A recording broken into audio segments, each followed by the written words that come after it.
International women's day के बाविखार मौके के पेश नज़र बतारीख 10 मार्च को अन्नाचल मैदान Nehru Nagar VM road opposite Mithibai college Vile Parle west में बड़े ही शानदार पैमाने पर miss Reshma Rajan M branch organiser की जानिब से सेल्फ डिफेंस कैंप का एहतमाम किया गया। इस मौके पर कई सारे जिम्मेदारान और सियासी लीडरान मौजूद थे, जिनमें सेठ देवरुखार शिवसेना डेप्यूटी लीडर और फिर assembly coordinator Sunil Khabia Jain, Swati Bholsalkar coordinator, Bhavna Mangela head, Jyotsna Dighe M assembly co-organiser और sub division organiser Sharad Jadhav के अलावा Pratibha Patil, Leena Trivedi head of office, Ravindra Manjare और दीगर जिम्मेदारान भी इस मौके पर मौजूद थे। आइए जानते हैं इस खुसूस में मुकम्मल तफसीलात महाराष्ट्र मुंबई से नुमाइंदा रिपोर्टर सिराज मोहम्मद शेख की एशियन टीवी न्यूज़ चॅनल के लिए यह खुसूसी रिपोर्ट। सर्वप्रथम मी रेश्माचं अभिनंदन करतो। माझ्यासोबत ती युवा सेनेमध्ये या विभागात काम करत असताना तिचं काम बघून उद्धव साहेबांनी तिच्यावरती शिवसेना शाखा संघटिका ही मोठी जबाबदारी टाकलेली आहे आणि नक्कीच ती त्याला साधेसं काम करेल हा आम्हाला सर्वांना विश्वास आहे। आज तुम्ही बघता की तिला जबाबदारी दिल्यानंतर तिने आज एवढ्या मोठ्या प्रमाणामध्ये या ठिकाणी नेहरूनगर या भागामध्ये अत्यंत चांगल्या पद्धतीचा मतदानकर्ता कार्यक्रम घेतला। महिला दिन होऊन जरी गेला असेल तरी महिलांना एक स्वसंरक्षणाचे धडे द्यावे, सेल्फ डिफेन्सचे क्लासेस किंवा सेल्फ डिफेन्सचे काही जी हे असतात सेल्फ डिफेन्सची ते महिलांना शिकवावी, त्या दृष्टीने आज या ठिकाणी तिने हा कार्यक्रम घेतलेला आहे। त्याचबरोबरीने महिलांना एक एंटरटेनमेंट व्हावं म्हणून या ठिकाणी उखाणा कार्यक्रम किंवा महिलांचे जे इतर काही कार्यक्रम असतात ज्याच्यामध्ये महिला आपला आनंद उपभोगतात ते कार्यक्रम या ठिकाणी आयोजित केलेले आहेत आणि अत्यंत चांगल्या पद्धतीची उपस्थिती या ठिकाणी आहे। आणि नक्कीच मला विश्वास आहे की आज महिला आघाडी जी आहे किंवा महिला ज्या मुंबई महाराष्ट्रातल्या आहेत त्यांचा शिवसेना उद्धव बाळासाहेब ठाकरे या पक्षावरती पर्यायाने उद्धव साहेबांवरती आदित्य साहेबांचा एवढा प्रचंड विश्वास आहे, त्यामुळे शिवसेनेला कोणी या ठिकाणी हरवू शकणार नाही। राज्याचा अर्थसंकल्प जाहीर करण्यात आला, काय सांगाल, काय मुंबईकरांच्या अपेक्षा पूर्ण झाल्यात का? कसं आहे की मला असं वाटतं की हे लोकांनी आता ओळखलं पाहिजे। एवढ्या मोठ्या प्रमाणामध्ये त्यांचे आमदार निवडून आले, परंतु त्यांनी सांगितलेल्या ज्या अनेक गोष्टी ज्या आहेत 2100 रुपये देणार किंवा इतर काही जे आहे शेतकऱ्यांसाठी इतर काही गोष्टी देणार होते, त्यातल्या कुठल्याही आश्वासन पूर्ण करण्याच्या दृष्टीने या अर्थसंकल्पामध्ये त्यांनी काही मांडलेलं नाही आहे। मला म्हणजे एक आश्चर्य वाटतं की मला असं वाटतं की अजितदादांनी 10वा अर्थसंकल्प सादर केलेला आहे। 10 किंवा त्याच्यापेक्षा जास्त अर्थसंकल्प सादर करणारे महाराष्ट्रातले अर्थमंत्री फार कमी प्रमाणात आहेत, परंतु एवढ्या मोठ्या प्रमाणात मॅन्डेट लोकांनी दिला जो आहे तो देऊनसुद्धा जर का लोकांना दिलेले आश्वासन जर का हे सरकार पूर्ण करणार नसेल तर मला असं वाटतं येणाऱ्या 5 वर्षामध्ये त्यांच्याकडनं कुठली अपेक्षा करणं योग्य नाही आहे। आदित्य ठाकरे जी ने कहा है सर कि मुंबई को गद्दारों के हाथों से बचाना है, उसके बारे में क्या? देखिए कैसे है कि मुंबई और मराठी मानूस एक रिलेशन है। यहाँ पे रोजी रोटी कमाने के लिए सब भाषा के लोग आए हैं और यहाँ पे रहने के टाइम वो मुंबईकर करते रहते, मुंबईकर करके जीते। तो मेरे ख्याल से मुंबई के ऊपर जो विश्वास ये सब लोगों ने दिखाया है वो विश्वास को ठेस लगना नहीं चाहिए और मुंबईकर का विश्वासघात नहीं होना चाहिए। इसके लिए आदित्य साहब ने बताया है, क्योंकि आपने देखा है कि 3 साल आज हो जाएंगे मेरे ख्याल से मार्च या अप्रैल में कि मुंबई में नगर सेवक नहीं है। लोग नगर सेवक को शायद भूल जाएंगे। बहुत से हमारे ग्रामीण भाग है, वहाँ पे जिला परिषद नहीं है, पंचायत समिति नहीं है, नगर पालिका नहीं है। तो ऐसी व्यवस्था जो दुर्व्यवस्था जो की है तो दुर्व्यवस्था के बारे में आदित्य साहब ने बयान किया है और मेरे ख्याल से उद्धव जी ने एक मुंबईकर को रिटर्न गिफ्ट दिया है, जिसका विचार उद्धव जी ने रखा था, जिसका पैसा उद्धव जी ने इस कर के माध्यम से जो हमारे मुंबईकर पैसा भरते उनके माध्यम से जमा किया और वो वहाँ पे किया है, वो है सागरी महामार्ग। और आज सागरी महामार्ग में हम लोग जब एंट्री करते तभी हम देखते हैं कि 10-12 मिनट में हम लोग डायरेक्टली टाउन यानी नवी मुंबई पहुँच जाते। तो ये रिटर्न गिफ्ट जो उद्धव जी ने दिया है ये मुंबई के लोग नहीं भूलने वाले। उद्धव साहब जी बोल रहे हैं कि महाराष्ट्र के हर एक जिला में एक शिवाजी जी का एक मूर्ति का स्थापना होना चाहिए, मंदिर बनना चाहिए। आप उस पर क्या सोचते हैं? 100% शिवाजी महाराज हमारे लिए युग पुरुष है, हमारे लिए, हम सबके लिए युग पुरुष है, क्योंकि शिवाजी महाराज थे।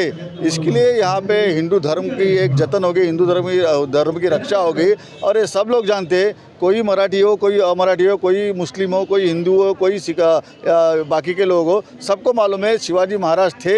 इसके लिए हम लोग यहाँ पे जी रहे हैं, नहीं तो मुगलों ने हम पे राज किया रहता था। सर एक नेता है, उन्होंने बोला है कि महाराष्ट्र में सभी भाषा बोल सकते हैं, इवन मराठी छोड़ के या मराठी भी बोल सकते हैं और गुजराती भी बोल सकते हैं। मेरे ख्याल से बीजेपी वाले जो डंका पीट रहे हैं कि मराठी भाषा को अभिजात दर्जा देने का काम हमने किया है, यह सबसे बड़े तमाचा उनके संघ के लोगों ने उनके ऊपर मारा है। तो बीजेपी अभी इसका उत्तर देना चाहिए। सर ज्या प्रकारे अनिल परब यांनी सभागृहामध्ये म्हटलं होतं की छावा चित्रामुळे ज्या प्रकारे संभाजी महाराजांचा धर्म बनण्यासाठी छळ केला गेला, तसा माझाही विरोधांकडनं पक्ष बनण्यासाठी छळ केला गेला। नक्कीच, आणि अनिल परब साहेबांनी हेही सांगितलं होतं की आम्हाला वारसा सांगण्याचा हक्क आहे, अधिकार आहे, कारण आम्ही त्या पद्धतीने वागतो, त्या पद्धतीने बोलतो, जे करतो तेच बोलतो, जे बोलतो तेच करून दाखवतो। त्यामुळे नक्कीच त्यांनी जर का वारसा सांगितला असेल तर त्याच्यामध्ये काही चूक नाही आहे। आणि अनन्वित परब साहेबांचा देखील झाला असताना सुद्धा फक्त आणि फक्त निष्ठा या एकमेव गोष्टींवरतीच ते उद्धव साहेबांबरोबर राहिलेले आहेत। सर्वांना मी महाराष्ट्रातील तमाम नारी शक्ती मुंबई पोलिसांकडून महिला दिनाच्या शुभेच्छा आहेत। आज मुंबई पोलिसांनी महिलांना तात्काळ मदत पोचावी म्हणून आम्ही एक हेल्पलाईन चालू केलेली आहे 103, तसेच निर्भया आहे।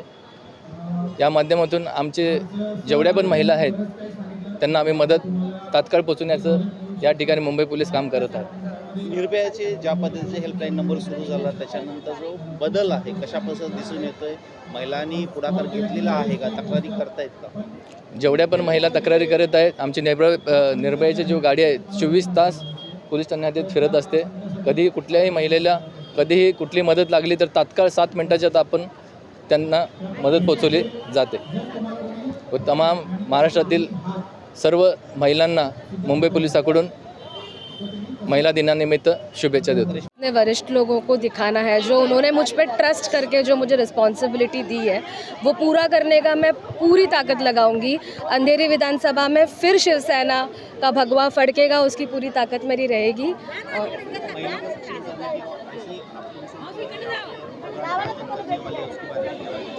और सर अभी जैसे ये एरिया में आपको पता है प्रोस्टिट्यूशन का बहुत बड़ा एक मुद्दा है, बहुत बड़ा इशू है वो।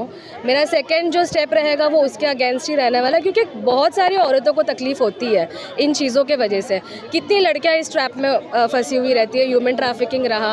आई एम श्योर मुझे पुलिस से पूरी सपोर्ट मिलेगी जैसे हर बार मिलती आई है। और इसके बाद जैसे आज मैंने सेल्फ डिफेंस का प्रोग्राम लिया तो बहुत ज़रूरी है लड़कियों को अपने आप के लिए डिफेंस करना, अपने लिए लड़ना, वो बहुत ज़रूरी है। इसलिए मैंने वो प्रोग्राम वो हिसाब से लिया था। जिस तरह से जो महाराष्ट्र सरकार जो हर तरफ महिलाओं को जो आश्वासन दे रही है कि आपको 1500 रुपये मिलेगा, उसके बाद में इलेक्शन से उसके बाद में कहा था कि 2100 रुपये मिलेगा, लेकिन आज का जो अर्थसंकल्प जो बजट महाराष्ट्र के जो विधानसभा में दिया उसमें खाली महिलाओं को खाली आश्वासन दिया और ये योजना बंद होने वाली ऐसे कहा था, उस पर आपके क्या राय है? सर विधानसभा इलेक्शन के बाद कहाँ आया किसी के अकाउंट में कुछ भी? तो नहीं सर वो आएगा बिकॉज अभी उनको इलेक्शन लगानी है। तो ये 1500 रुपये के लिए लोग स्पेशली वुमेन्स अब अपने आप को नहीं ये करेगी। काय सांगा रश्मिताईने ज्या पद्धतीने या ठिकाणी कार्यक्रमाचं आयोजन केलेलं आहे, या ठिकाणी प्रसिद्ध आहे, काय सांगता? आणि खरं बघितलं तर खऱ्या अर्थाने जागतिक महिला दिनाच्या निमित्ताने जर कुठला कार्यक्रम घेतला पाहिजे तर तो कुठला कार्यक्रम घेतला पाहिजे याचं सुंदर आणि उत्तम उदाहरण म्हणजे आजचा कार्यक्रम आहे। स्वसंरक्षण शिबिराचं आयोजन आज रेश्मा राजनताई यांच्या माध्यमातून करण्यात आलं।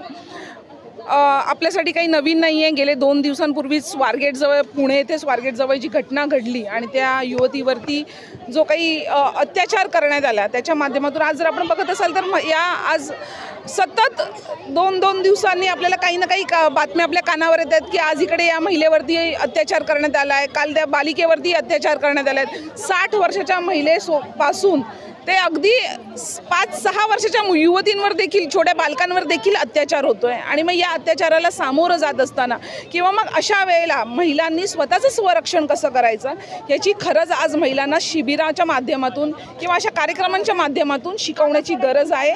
आणि खऱ्या अर्थाने हिंदू हृदय सम्राट सन्माननीय बाळासाहेब ठाकरे यांनी आम्हाला नेहमीच सांगितलं आहे, त्यांनी रणरागिणी घडवल्यात। तर मला असं वाटतं की आजच्या ही काळाची गरज आहे की खऱ्या अर्थाने अशा पद्धतीने देखील रणरागिणी घडवल्या पाहिजेत आणि उद्धव साहेबांच्या खऱ्याखुऱ्या शिवसेनेमध्ये या रणरागिणी घडवल्या जात आहेत। महिला दिनानिमित्त सरकारच्या महिलांना अपेक्षा होती की जे महिलांना आश्वासन दिलं होतं लाडक्या बहिणी योजनेच्या अंतर्गत आम्ही 2100 रुपये दिले, मागणी येते की ते 1500 आहेत ते सुद्धा मिळणार नाही. आत्ता आपण जर बघितलं असेल तर 2 दिवसांपूर्वी आम्ही विधानभवनात गेलेलो होतो. आम्ही बालविकास कल्याण मंत्री ज्या आहेत अदिती तटकरे या त्यांची भेट घेतली आणि त्यांना सांगितलं की ज्या पद्धतीने आपण निवडणुकांपूर्वी जाहीर केलेलं तुम्ही सरसकट सगळ्या महिलांना लाडक्या बहिणींना योजनेचा फायदा देत होतात, परंतु जर आपण आता निवडणुकीनंतर बघितलं गेलं असाल तर त्या प्रत्येक काही ना काही छोट्या छोट्या अटी शर्ती लावून काही महिलांना वगळण्यात आलं आहे. तर त्या वगळू नये आणि सरसकट तुम्ही सगळ्या महिलांना या लाडक्या बहीण योजनेचा फायदा देण्यात यावा. तसंच आपण अगोदर जे कमिटमेंट केलेली की तुम्हाला 2000 रुपये दिले जाणार, 3000 रुपये 2100 रुपये दिले जाणार, त्याच पद्धतीने तुम्ही जो शब्द दिलाय तो शब्द पाळण्याची आता वेळ आलेली आहे. सरसकट महिलांना 2100 रुपये दिले जावेत या पद्धतीचं आम्ही निवेदन दिलं आणि नुसतंच निवेदन दिलं नाही तर हे आपण कशा पद्धतीने करू शकतो याची चर्चा आम्ही अदिती तटकरे ताईंबरोबर केलेली आहे. मला असं वाटतंय की ही मोदींची सेना आहे आणि या मोदींच्या सेनेने त्यांचं नाव खरं करून दाखवू नये, फसविसेना करू नये हीच इच्छा, हाच विश्वास बाळगतो. आणि मला वाटतं लाडकी बहीण आहे तर लाडक्या बहिणींना नुसतं लाडकी लाडकी न करता खऱ्या अर्थाने ते लाडक्या बहिणींना दिलेलं आश्वासन पूर्ण करतील आणि त्यांनी दिलेले शब्द पाळतील. नाही, खरंच ह्या शाखेमध्ये शाखाप्रमुख नवनिर्वाचित रेश्मा राजन ह्या नियुक्ती झाल्यावर हा एक भरघोस पहिलाच कार्यक्रम त्यांनी घेतला आहे. त्यामुळे ह्या वॉर्डमध्ये जो उत्साहाचं वातावरण पसरलेलं आहे ते आमच्या येत्या निवडणुकीमध्ये पोषक असणार आहे.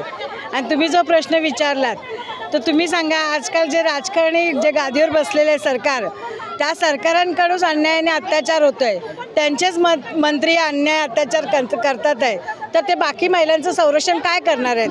लाडक्या बहिणीला 1500 रुपये दिल्यापेक्षा तिचं संरक्षण करा ना, हीच आमची मागणी असणार आहे. महिला दिवस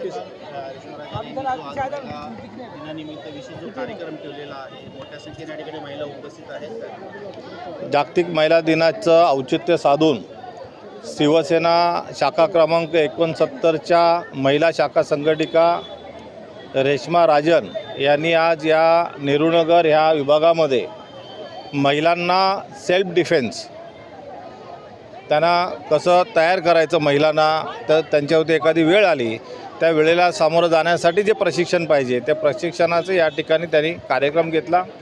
या विभागातील 1000 महिलांनी यामध्ये सहभाग घेतला आणि खरोखरच असं काम या विभागामध्ये होणं फार गरजेचं आहे. आणि रेश्मा राजेने त्याच्यामध्ये हा कार्यक्रम घेतल्यामुळे खरोखरच अंधेरी पश्चिम विधानसभेमध्ये एक कार्यक्रमाच्या माध्यमातून पक्ष संघटनेला एक संजीवनी निर्माण झालेली आहे. इथून लाईन चालू केलेली आहे, तिथून यायचं सगळ्यांनी. आणि मी खरोखरच अंधेरी पश्चिम विधानसभेच्या वतीने रेश्मा राजन आणि त्यांचे शाखाप्रमुख संजय साखळे या सर्वांना या ठिकाणी शुभेच्छा देतो आणि थांबतो. जय हिंद, जय महाराष्ट्र.